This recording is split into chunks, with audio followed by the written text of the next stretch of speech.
Our conversation today, we're going to talk about something that not many people are prepared to talk about, to be very frank, and that is retirement.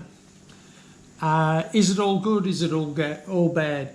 And the reality is I'm in a position now where I'm winding back my hours and I can start to say, all right, I'm experiencing and able to have some understanding of what it is like to be either retired or semi-retired. And the reality is that when you retire, you hear some people say how great it is, you hear some people say it's okay, and other people it's the worst thing that ever happened to them. And at the end of the day, the problem with retirement is discipline.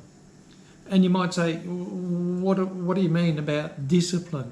The discipline of getting up, getting organised, spending your day in a workplace, the discipline in that workplace. You come home and you have a structure and a process. There's a discipline about your life.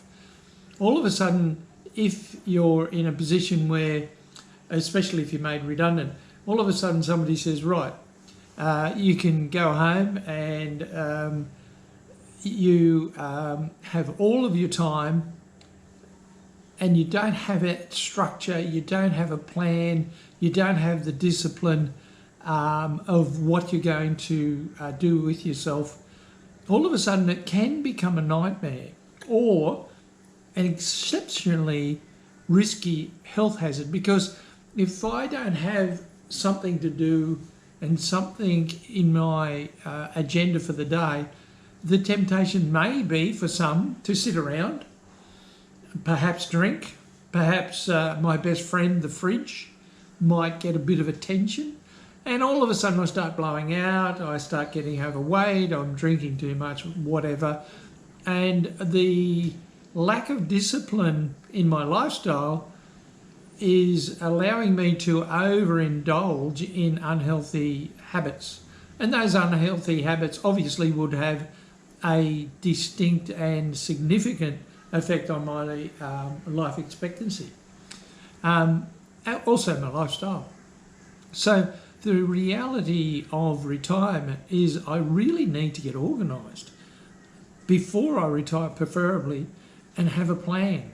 I need something outside of my work if I'm going to retire.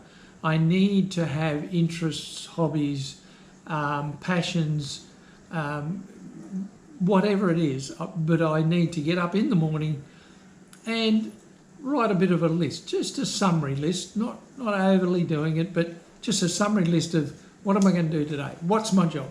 Let's get in, let's get it going. My first job might be I'll do a bit of mild exercise, a bit of stretching, deep breathing. It might be I'll have a healthy breakfast, or it might be all of those. The discipline of getting out and spending a bit of time with the family, the discipline of, wow, I'm going to spend a lot more time with the other half, the other person in my relationship, if that's your position. And all of a sudden, you know, we've been seeing each other in the evenings. All of a sudden, we're together all day. That can hold challenges if you both don't have activities, interests that are separate. Because the last thing you want to do is have a situation where basically we're getting under each other's feet. That can create all sorts of issues and problems. So it's a really interesting topic, and something not many people talk about. Sadly, around about 70 to 75% of all suicides in Australia are male. And the other thing that's exceptionally sad is that the majority of male suicides are in the 70s. Can you believe that? Late 60s and 70s. So a time of our lives when we should be blooming and to use a term, we should be the elder, the knowledge holder for the family, the supporter, the encourager.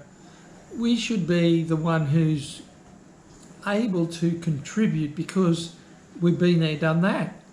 And all of a sudden we find ourselves in a situation where male health in particular is going down hill in retirement. We see ourselves where there's a hell of a lot of depression that's unrecognised, obviously, when you look at those suicide numbers that have been released by the government recently. So might I suggest that get involved. If you're a client of Clear Waters, we've got our social club that, yes, it's been in the doldrums and suspension this year, 2020, because of the COVID restrictions, but we will be kicking it off as soon as we're able to. Get involved with other people. Get involved in understanding yourself, understanding your strengths and weaknesses, understanding your lack or your discipline. Because if you've got a lack of discipline in certain areas and you're conscious of it, you're more inclined to pull back and go, whoa, hang on, I've been to the fridge enough today, enough's enough. I've put on 10 kilos in the last few months, enough's enough. I need to shed some of that. So the challenge today, and it is a challenge, is in retirement, have a plan. In retirement, try and sort out some new disciplines to replace workplace discipline.